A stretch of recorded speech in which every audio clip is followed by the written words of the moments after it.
Hi there people, welcome back to the channel. In today's video, I'll show you how to factory reset on Samsung Galaxy S25 FE. Open the Settings app.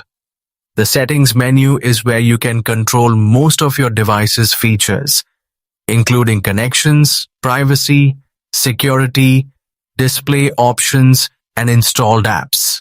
Once you're inside the Settings menu, see the magnifying glass symbol. It usually looks like a small magnifying glass. Tap on it and type Factory Reset.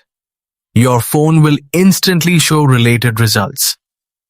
Before doing this, make sure you back up any important files, photos, or contacts so you don't lose them. Now select the option that matches Factory Reset or Reset Settings.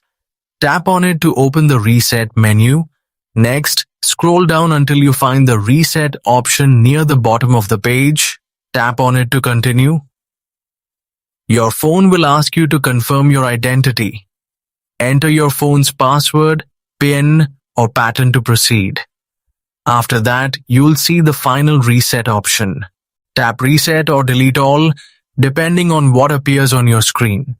Follow the instructions and your phone will begin the factory reset process. This will erase all data and restore the device to its original system settings, just like when it was new. If this guide helped you, drop a like, share this video with someone who might need it, and subscribe to the channel for more quick and easy tech tutorials every day.